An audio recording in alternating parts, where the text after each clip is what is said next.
Hola, ¿qué tal amigos y amigas? Sean bienvenidos a este canal. En esta ocasión vamos a abordar un tema que tiene ya bastante tiempo que he querido abordar.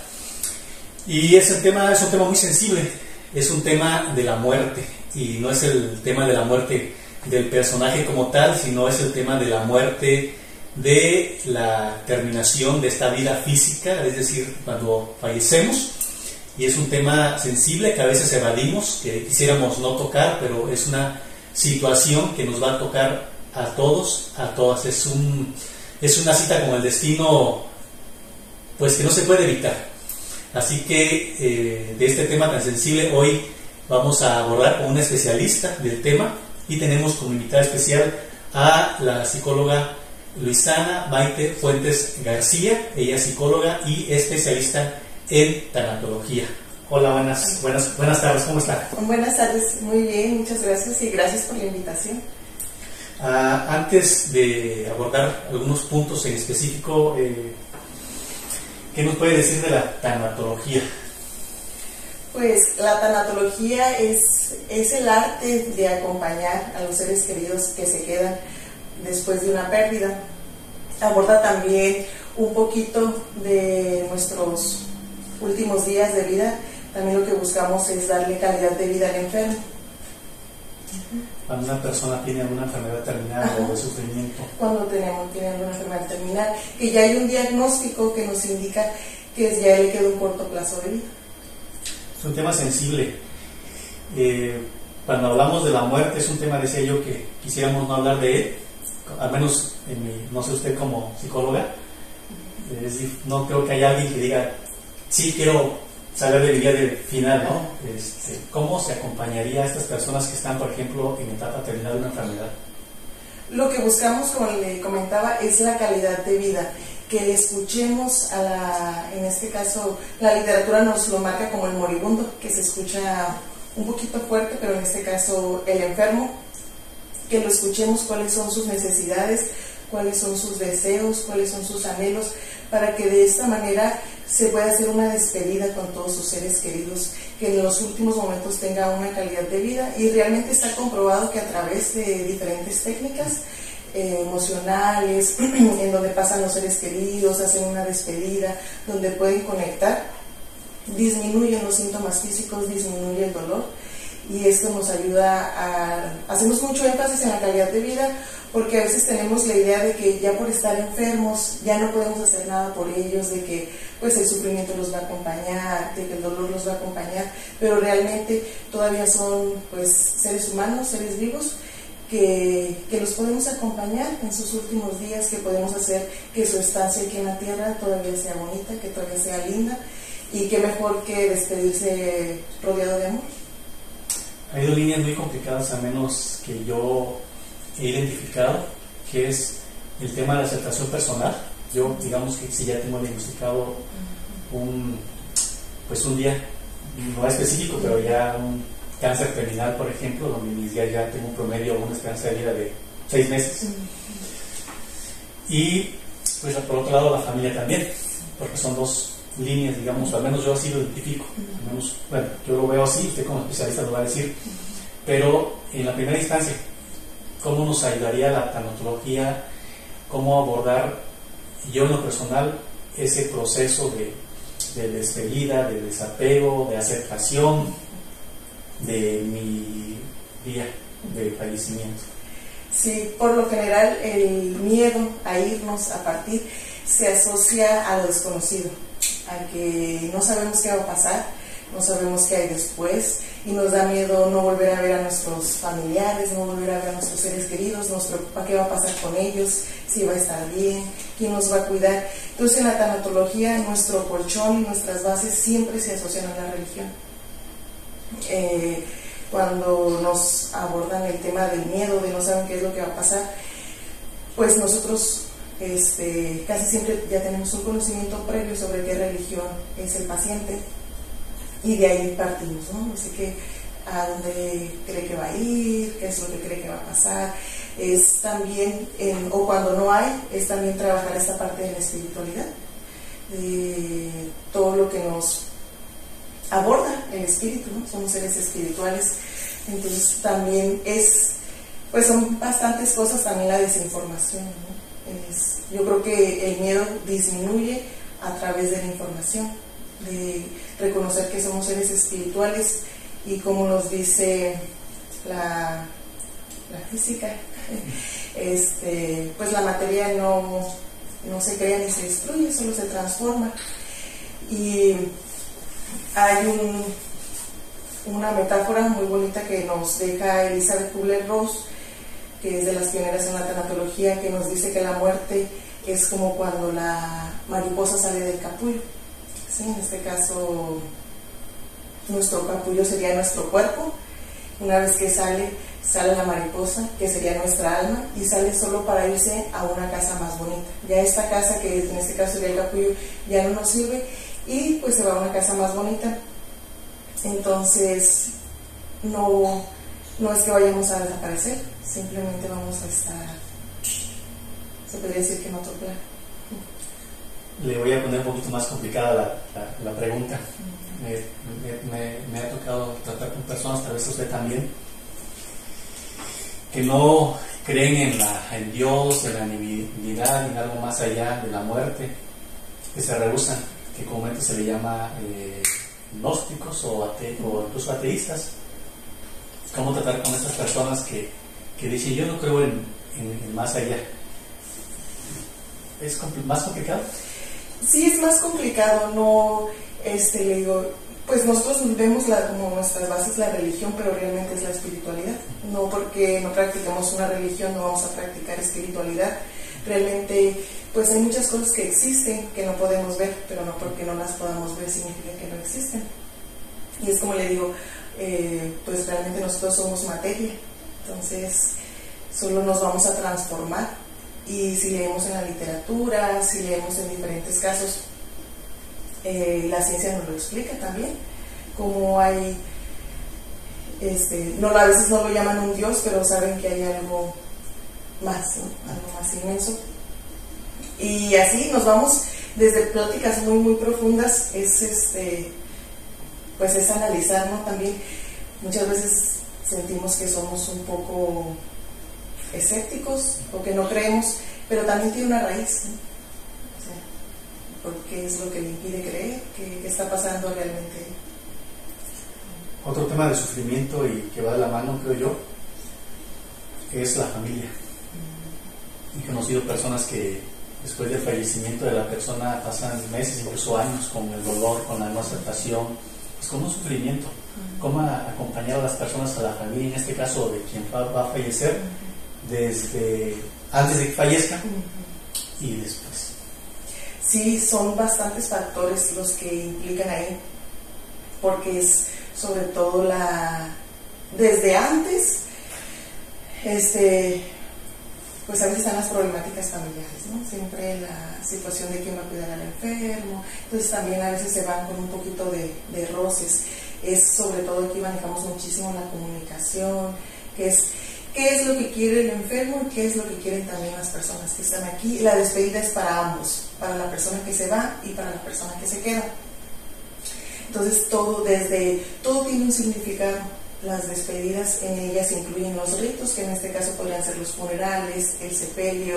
A veces por nuestra misma negación, que es nuestra primera fase del duelo, nos negamos a participar en el rito, nos negamos a participar en el funeral, nos negamos a participar en el entierro, y eso tiene un impacto también que a lo mejor no se muestra a primera instancia, pero con el tiempo pues se va a mostrar.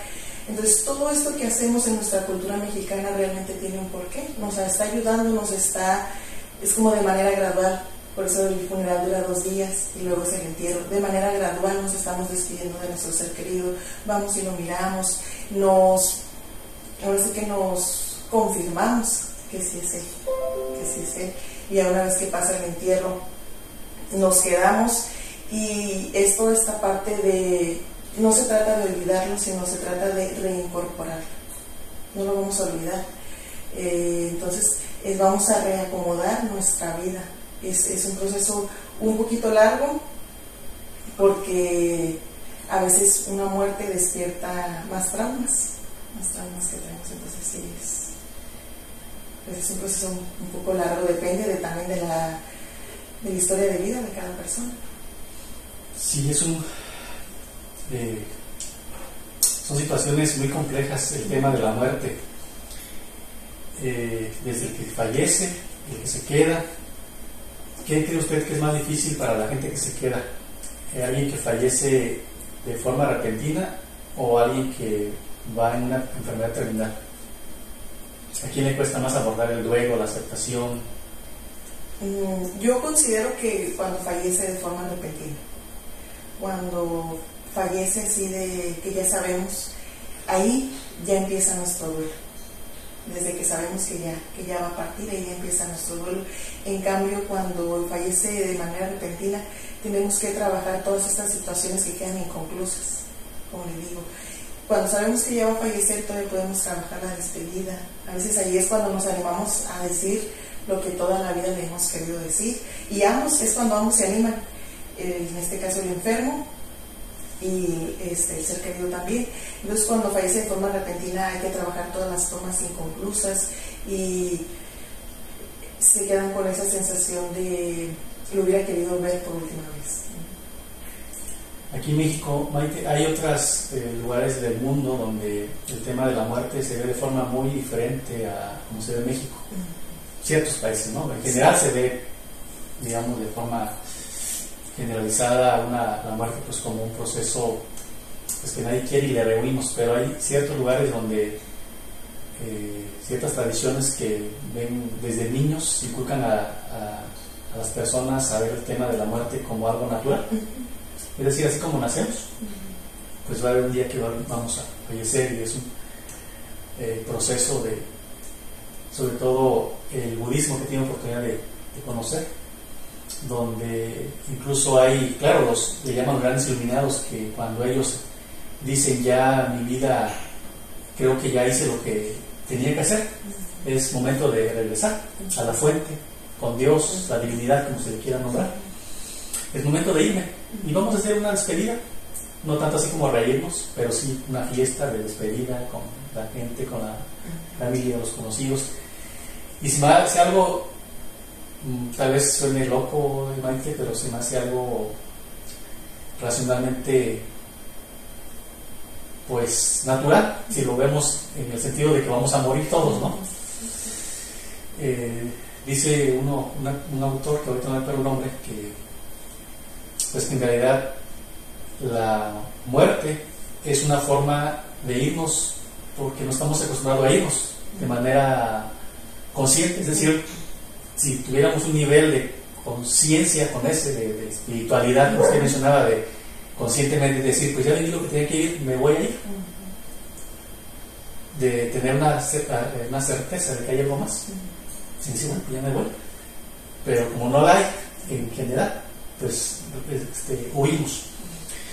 Aquí en México, pues la mayoría de gente que conocemos o que conozco, huimos el tema de la muerte, no lo queremos aceptar. Es difícil, Maite, ese tema de aquí en México. ¿Cómo es ese tema de la aceptación? Lo comento porque he conocido gente que ha sufrido mucho con el tema de la pérdida, de la no aceptación de los seres queridos. ¿Cómo hacerle ver a estas personas que la muerte es algo natural? Se lo comento porque yo he tenido oportunidad de platicar con unas personas y la verdad me ven como loco, de decir, es que la muerte es algo natural, es algo que vamos a pasar todos. Y se quedan viendo con cara de, pues, ¿de qué hablas? La muerte es algo malo. ¿Cómo abordar? A alguien que está viendo ese duelo, ¿cómo ayudarle a que vea que la muerte es algo natural? Sí, aquí en nuestra cultura, pues somos de las culturas que sufrimos bastante ante la pérdida, ante la despedida. Asociamos la despedida con dolor, cuando, como usted menciona, no siempre tiene que ser así. Pero ¿cómo abordarlo para las personas que se quedan? Pues es trabajando muchísimas cosas, sobre todo hablando de lo que nos duele, de dónde nos duele, y realmente informándonos. O sea, tenemos que empezar a crear una cultura en la que normalicemos hablar de la muerte, porque es lo único seguro que tenemos, hablar de la muerte, en la que se nos vaya inculcando. Es un tema que siempre evadimos, siempre, siempre. Es como cuando el niño es pequeño y se le muere la mascota, no nos animamos a decirle que se le murió. Entonces ahí ya estamos evitando hablar de la muerte, que es algo natural, que es algo que va a pasar, pero para abordarlo pues son bastantes cosas y sobre todo empezar a trabajar nuestra espiritualidad, porque muchas veces pensamos que se murió, ya se fue, no va a volver, nunca lo vamos a volver a ver. Entonces pues realmente no es así. Nosotros tenemos, bueno, en la tanatología es muy conocido una metáfora sobre el tren de la vida que nos dice que pues todas las personas somos como un tren, y tenemos diferentes estaciones. Entonces en cada estación de nuestra vida se van subiendo personas distintas y el tren va dando la vuelta, pero también en cada estación se van bajando las personas. Pero lo bueno que tienen los trenes es que pues siempre se vuelven a encontrar las mismas vías. Entonces en algún momento, cuando a nosotros nos toque, que realmente es así lo que nos dice la tanatología, porque en esta oportunidad, en este momento estamos hablando de la muerte, pero abarcamos diferentes duelos, pero eso es lo que nos dice: cuando se cumple un propósito, ya se va, ¿no? Podría ser en los divorcios, cuando esa persona ya cumplió un propósito en mi vida, se va. Y es así, cuando nosotros también cumplimos un propósito en este mundo, pasamos a otra dimensión. Y ya les dije de lo que iba a terminar del tren, pero decía que sí, al final nos vamos a volver a encontrar, vamos a dar la vuelta y los seres queridos que tanto amamos, que tanto queremos, pues se van a volver a subir y nos vamos a encontrar. Entonces es algo que trabajamos casi por lo general, lo que yo he visto, cuando nos duele bastante, porque a veces decimos que le faltaba tanto por vivir, quería hacer tantas cosas con él, tenía tantos planes, tenía tantos sueños. Sí, es verdad, pero también algo que nos puede reconfortar y que nos puede hacer sentir mejor es ¿qué me enseñó? ¿Qué me enseñó en este caso, no sé, mi tía? ¿Qué me enseñó de la vida? ¿Qué me quedo con él? Y sobre todo, algo que también es fundamental es cómo podemos honrar su memoria. El dolor que sentimos ante una pérdida, ese dolor es sinónimo de que amábamos a las personas, de que amé a mi ser querido. Y ese dolor es el resultado de nosotros haber tenido la dicha de coincidir. Entonces, al haber tenido esa dicha de coincidir, pues nos duele la partida. ¿Y cómo puedo honrar tu memoria? La puedo honrar, no sé, perdiendo mi vida, porque me la paso a lo mejor llorando, o la puedo honrar haciendo esos planes que tanto te platiqué que quería hacer, luchando por ser una mejor persona, realmente quedándome con el aprendizaje que tuve de haber coincidido contigo. La muerte en sí es difícil, Luisana, pero creo que aquí en México pues toda la muerte nos duele de un ser querido. Sin embargo, creo yo, no sé usted como especialista qué nos puede decir, creo que la muerte que cuesta más aceptar es la muerte de los niños, porque al menos yo tenía ese concepto de niño. Teníamos amigos como todos que tenemos, íbamos en la primaria y de repente me entero que, bueno, no era mi mejor amigo, pero uno de mis mejores amigos falleció, tuvieron un accidente con su papá y falleció. Y me choqué contra un muro, porque yo tenía la idea, pero ¿cómo que falleció? Pues no se supone que hasta que estemos mayores de edad vamos a morir, porque esa idea se nos inculca aquí en México. Tal vez hoy ya no tanto, pero anteriormente sí, que vamos a nacer y hasta que estemos de cierta edad, mayores de edad, o de la tercera edad como se le llama ahora. Ahora sí, como que ya es normal, ¿no? De que si te mueres, pues ya ni modo, ¿no? Ya estás grande, ya viviste, en fin, ¿no? Pero una de las muertes que he visto que causa mucho dolor, sufrimiento, Luisana, es la de los niños. ¿Cómo abordar ese asunto? Sí, también asociamos bastante a los infantes o a los jóvenes con que son inmortales, ¿no? Con que no les va a pasar nada o les falta, como le decía, le falta tanto por vivir. Pero pues es eso, ¿no? Siempre también cuando hablamos de la muerte de un niño hay un antes y un después en la familia.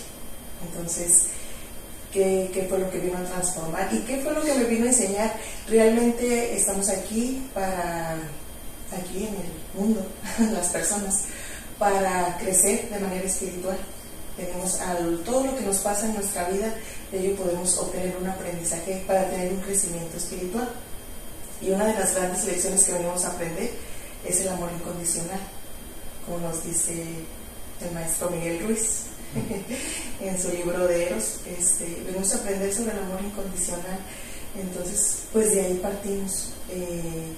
Le digo, ¿qué aprendí con mi hijo? O sea, ¿cómo puedo honrar su memoria?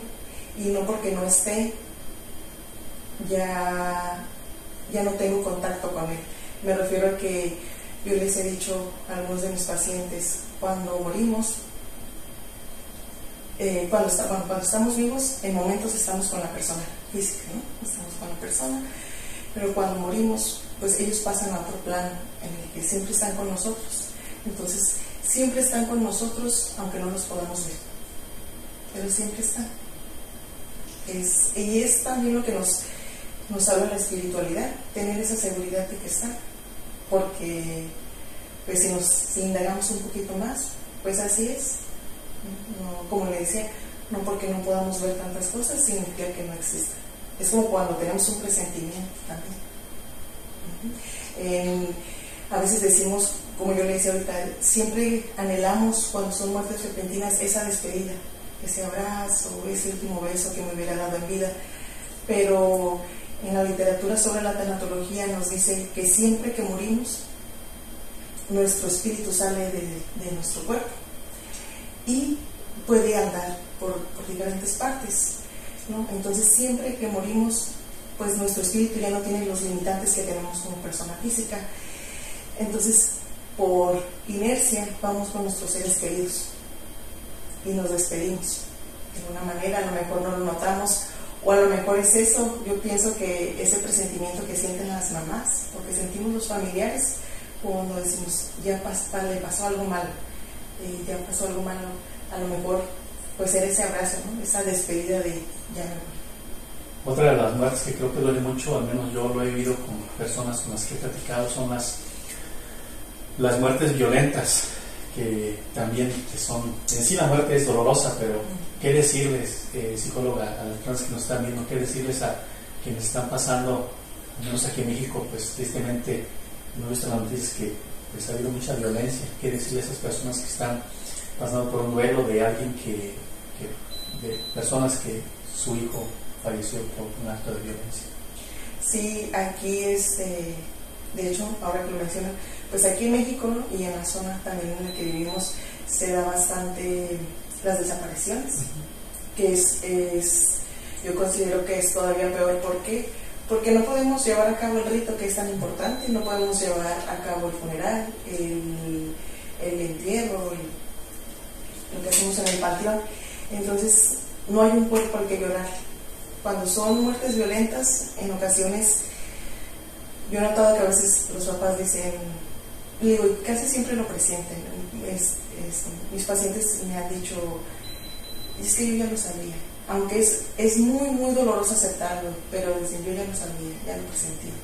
Entonces, cuando no hay un cuerpo, es también esa sensación o esa ambivalencia de, pues a lo mejor está vivo, no hay un cuerpo al que llorarle, no podemos llevar a cabo la despedida, no hay rito, no hay nada. Entonces yo considero que es todavía peor, pero sí lo podemos abordar todavía, claro.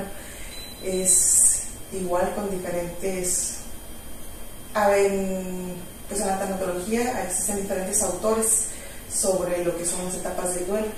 Tenemos las etapas de Elizabeth Kubler-Ross y tenemos las de otro autor que ahorita no recuerdo porque tiene un apellido muy complicado, pero casi son ellos dos los pioneros en la tanatología. Entonces Elizabeth nos dice o nos hace ver como que el duelo las etapas se van a dar, como que en algún momento van a aparecer, ¿no? O sea, se da la negación y en algún momento va a llegar la ira. Y otro autor nos dice que el duelo, las etapas, tenemos que tener una participación activa. Tenemos que hacer algo para salir de la negación, tenemos que hacer algo para salir de la ira y para ir avanzando en este proceso. Entonces, yo creo que el duelo lo vamos a adecuar, depende de la persona también. Por ejemplo, en estos casos yo creo que sí ocuparíamos una participación un poquito más activa, informar bastante sobre qué fue lo que pasó, ¿no? Hablando también, pues el hablar nos ayuda a curar el trauma. Entonces, ¿qué fue lo que pasó? No sé, ¿no? ¿Qué esperabas? Porque sobre todo cuando son muertes violentas y muertes por desaparición, abunda la culpa, ¿no? Lo hubiera cuidado mejor, no lo hubiera dejado salir. Sí, eso causa mucho sufrimiento, ¿no? La culpa. Causa mucho sufrimiento, la culpa. Pero, como le digo, en la espiritualidad, en esto que nosotros trabajamos, suena un poquito doloroso y no lo hacemos ver así. Obviamente en terapia lo trabajamos distinto, pero lo que intentamos, o el mensaje, es que las cosas siempre pasan. O sea, no podemos evitar el transcurso de las cosas. Así tenía que pasar, lamentablemente. Es muy triste y es muy lamentable, pues luego lo abordamos de una manera muy distinta, porque no podemos ser tan directos al momento de abordar un duelo. Son situaciones muy delicadas en las que están a flor muchísimos sentimientos, pero es eso, ¿no? El saber que nada lo iba a evitar. Es como, hay bastantes casos de personas que tienen un choque y sobreviven, y luego tienen otro choque, y al final es un choque el que lamentablemente les arrebata la vida. Entonces, realmente aquí, pues no, hay cosas que no podemos evitar. Hace rato mencionaba bueno, he escuchado que ha hablado mucho de espiritualidad. En su experiencia, psicóloga, algo que yo he escuchado con varias personas, creo que bueno, uno de los propósitos de nuestra vida es lograr la felicidad, o vivir pues con felicidad. Pero eso creo va de la mano de la aceptación entre estos factores. He tenido una experiencia con algunas personas que están en etapa terminal y que durante esa etapa se sensibilizan, reflexionan, como se dice en términos de la Biblia cristiana, nacen de nuevo, son otra persona. Esa persona que antes era gruñona, enojona, no quería a sus hijos, a su familia, andaba apurado con su trabajo, con sus actividades del día a día, en ajetreo, no le ponía atención pues a cosas diferentes a lo material, como se dice. Y de repente, cuando están en esta etapa terminal, reflexionan y dicen, bueno, pues es que ahora la enfermedad me ha obligado a sentarme, es decir, a ponerle freno a todas mis actividades, sobre todo materiales, ¿no? Mi trabajo, que quería hacer esto, que quería tener objetivos profesionales, económicos, y ahora que estoy en esta etapa de esperando mi muerte, pues reflexiono y en base a eso, o por eso, empiezan a actuar diferente, a ser diferentes personas, a estar más en la introspección. Y ahora he tenido gente que dice, personas, pues ahora ya me llevo mejor con quien no me llevaba, ahora ya mis hijos vienen conmigo, o es personas que, mis vecinos con los que no me llevaba, ahora ya están viniendo conmigo a visitarme en mi lecho de muerte, digamos, ¿no? ¿Cree usted que, bueno, para mí es importante hablar de la muerte, porque creo que si hablamos de la muerte nos permitiría aceptar muchas cosas? No sé si ustedes, amigos y amigas, han escuchado o leído algo del estoicismo, o algo de la filosofía, donde se practicaba el momento mori. Creo así la frase, no recuerdo bien en latín, el momento mori, que es o sea, en una práctica, sobre todo la línea de los estoicos, que cada mes hacían una especie de ejercicio práctico donde se imaginaban el día de su muerte. ¿Y para qué este ejercicio? Bueno, pues para que me permita liberarme de mis cosas materiales, porque tristemente en la actualidad, y yo creo que en esa época también por eso lo practicaba, ¿no? De dejar mis deseos materiales, sobre todo materiales, ¿no? Que creo yo que nos afligen mucho. Y vamos correteando las cosas profesionales, materiales, que una casa, que un carro, etcétera, ¿no? Pero al pensar en la muerte, me permite reflexionar, si mañana me muero, ¿qué va a pasar con mis planes, entre comillas, ¿no? Entonces, ¿cree usted que reflexionar sobre la muerte nos permitiría, digamos, ahora sí que en conclusión a la pregunta, ¿cree usted que esa práctica del estoicismo, si la aplicáramos en el ahora, o sea, en la actualidad, de que practicáramos ese momento de nuestra muerte, o que nos asumiéramos como enfermos terminales que tenemos 6 meses de vida, ¿cree usted que eso nos ayudaría a vivir más plenamente? Sí, sí, porque yo creo que ya cuando nos ponemos, como dices, hacemos una introspección sobre la muerte, nos ponemos a reflexionar y caemos en cuenta que cuando nos morimos no nos vamos a llevar nada, y que todas esas preocupaciones materiales que nos agobian, que nos frustran, que nos ponen ansiosos, no valen la pena. ¿Por qué? Porque, como le digo, lo que nos llevamos nosotros aquí es los aprendizajes que hemos tenido, cómo ha crecido, el crecimiento que hemos tenido espiritualmente. Entonces, al hacer esa introspección, pues reflexionamos y caemos en cuenta. Y sobre todo porque nuestro cuerpo es sabio. Nuestro cuerpo es sabio, solamente tenemos que saber escuchar. Es por eso que cuando practicamos la introspección, nos damos cuenta de qué es lo que queremos realmente, ¿no? Podemos encontrar hasta nuestro propósito de vida. Una pregunta lleva a otra y nos vamos analizando nosotros mismos, porque siempre estamos preocupados por el entorno, creemos que la felicidad viene de afuera hacia adentro, pero la felicidad es de adentro hacia afuera. Entonces todas nuestras necesidades las podemos cubrir desde adentro de nosotros mismos. Sí, hay un dicho, ¿no? Que pobre no es el que no tiene, sino el que más necesita, creo que así está. Sí, y es también, pues entra lo subjetivo, ¿no? Porque podemos tener mucho, pero sentir que no tenemos nada, o podemos tener nada y sentir que tenemos todo. Así es, así actúa la subjetividad, y de acuerdo a mi subjetividad y a la perspectiva que yo tenga de la vida, voy a ser feliz o no. Porque pues todos a lo mejor, pues tenemos nos pasa la misma situación a todos a lo mejor, pero cada quien lo va a interpretar a su perspectiva. Entonces lo que un hecho para una persona puede ser el hecho más triste, para otra persona puede ser el hecho más feliz. Esa es la parte que más quería rescatar de esta plática, psicóloga, quería hablar del tema de la muerte, o al menos yo así lo he interpretado en los últimos años de mi vida, que cuando hablamos de este tema de la muerte es para poder disfrutar más nuestra vida. ¿Qué mensaje nos daría ya para finalizar, psicóloga? ¿Qué podemos aplicar el asumir, ¿no?, el tema de la muerte, que todos vamos a fallecer? ¿Cómo poder aplicarlo en nuestro día a día para que podamos tener en cuenta que en algún momento nos puede llegar este día, no solo a nosotros, sino a nuestros seres queridos? Pues yo creo que principalmente eso, redireccionando nuestra vida sobre lo que es realmente importante, sobre lo que realmente queremos aprender. ¿Por qué? Porque también, y sobre todo el ser conscientes, que puede ser que mañana ya no nos veamos, que salga de aquí y a lo mejor ya no. Últimamente he visto una frase en redes sociales que dice: estás tan preocupado del futuro y a lo mejor ni llegas.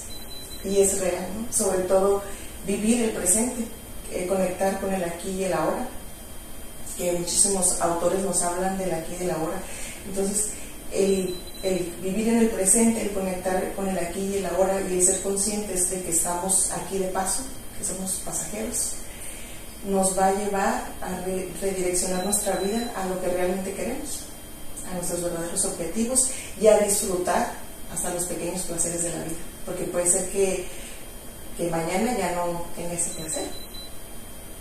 Entonces yo creo que principalmente eso, ¿no? Haciendo conciencia, y como digo, yo siempre recomiendo la introspección. A veces nos pasan tantas cosas y como que nomás nos pasan así de lado, ¿no? Entonces realmente tomar una de tantas cosas que nos pasan y reflexionarla, qué me pasó, dónde me dolió, todo eso. Como yo digo, una pregunta te va a llevar a otra y te va a llevar a otra, pero todo eso te va a ayudar a descubrir qué hay realmente dentro de ti, a darnos ese clavado y hacer ese viaje.